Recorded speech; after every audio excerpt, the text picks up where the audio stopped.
চৌধুরী চিটাগং থেকে বলেছেন, আমার কোমরে দীর্ঘদিন ধরে বাত ব্যথা, ওষুধ খেলে ভালো থাকি, ওষুধ না খেলে খারাপ থাকি, বিভিন্ন ধরনের চিকিৎসা করেছি, ফিজিওথেরাপিও নিয়েছি, অর্থোপেডিক সার্জনও দেখিয়েছি। স্যার বলেছেন অপারেশন করতে, অপারেশন ভয় পাচ্ছি, সেক্ষেত্রে আমি কি সুস্থ হতে পারবো? স্যার আপনার কাছে জানতে চাই। ধন্যবাদ কবির সাহেব, সুন্দর কোশ্চেন করেছেন। অ্যাকচুয়ালি আপনি যে ট্রিটমেন্ট নিচ্ছেন, মেডিসিন নিচ্ছেন, ফিজিওথেরাপি নিচ্ছেন, ভালো হচ্ছে না, বলছে অপারেশন করতে। আসলে আপনার যেটা আছে ডিস্ক প্রোলাপস বা আমরা বলছি পিএলআইডি।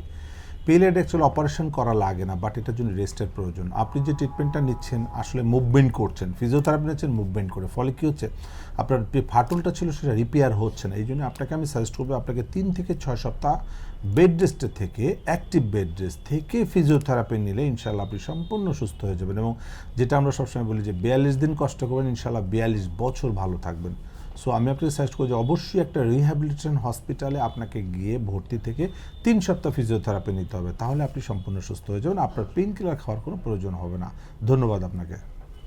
আশা করি দর্শক বুঝতে পেরেছেন। অনেকেই আমরা ভেবে থাকি যে এক্সারসাইজ করলে এটা হবে, কিন্তু বিশেষজ্ঞের পরামর্শ নিয়ে যখন আপনি এক্সারসাইজটা করবেন তখন সঠিক নিয়মটা জানতে পারবেন। এসপি হাসপাতাল, আন্তর্জাতিক মানের পূর্ণাঙ্গ ব্যথা নিরাময় হাসপাতাল।